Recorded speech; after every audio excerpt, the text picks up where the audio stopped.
പലിശക്കടമാണുള്ളത്. അതുകൊണ്ട് ഇന്നതാ എത്ര ആളുകൾ മുസ്ലിം ആയതുകൊണ്ടാണ് അവർ ആത്മഹത്യ ചെയ്യാത്തത്. കാരണം അവർക്ക് ഈമാനുണ്ട്. അല്ലാത്തവർ കണ്ടില്ലേ, കർഷകന്മാര് ചെറിയ കടം വന്നാൽ അപ്പോഴേക്ക് കയറെടുത്ത് തൂങ്ങുകയാണ്, സൂയിസൈഡ് ചെയ്യുകയാണ്. ഈമാനില്ല. മോമിൻ ചിന്തിക്കുന്നത് അള്ളാഹുവാണ് എന്നെ പടച്ചത്, അവനാണ് എനിക്ക് ഭക്ഷണം തരുന്നത്, ജീവിതത്തിൽ പ്രയാസങ്ങളും ബുദ്ധിമുട്ടുകളും ഒക്കെ ഉണ്ടാകും, അത് ക്ഷമിക്കണം എന്നവൻ മനസ്സിലാക്കും.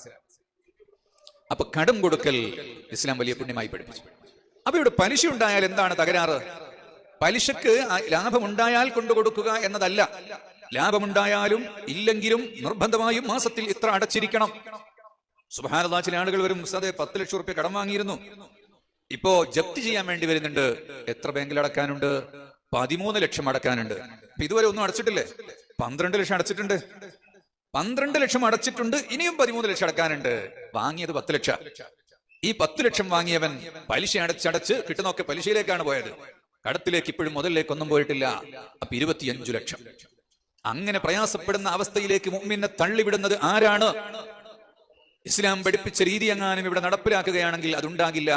ഓരോ മഹല്ലത്തിലെയും അവിടുത്തെ സമ്പന്നന്മാരായ ആളുകൾ, അവിടുത്തെ പാവപ്പെട്ട ആളുകൾക്ക് ആവശ്യമുണ്ടാകുമ്പോൾ അതിന്റെ പണം കൊടുക്കണം എന്നത് ഇസ്ലാമിന്റെ നിയമം ആണ്.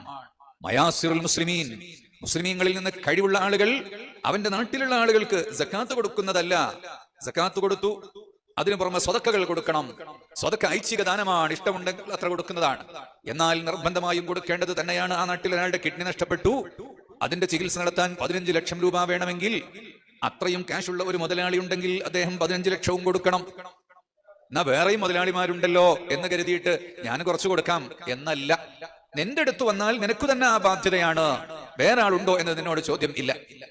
അങ്ങനെയുള്ള സന്ദർഭങ്ങളിൽ എന്താണ് ചെയ്യേണ്ടത്?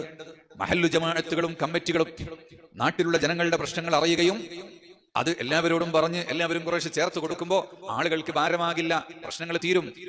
മുസ്ലിം ലോകത്ത് തന്നെയുള്ള പ്രശ്നങ്ങൾക്ക് മുസ്ലിംകളായ സമ്പത്തുള്ള ആളുകൾ തന്നെ രംഗത്തു വരികയാണെങ്കിൽ 100% ഇന്ന് പരിഹാരമുണ്ടാകും. പലിശ നിരോധിച്ചു എന്നത് മോശമായി പോയി.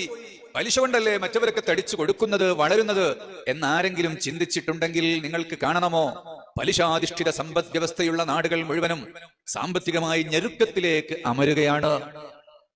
ഇസ്ലാമിക രാജ്യങ്ങളിൽ ഇസ്ലാമിക് ബാങ്കിംഗ് തുടങ്ങിയപ്പോ വീടുകളിൽ കറൻസികൾ മാത്രം ഉപയോഗിച്ച ആളുകളുടെ പണം ബാങ്കിലേക്ക് വന്നു.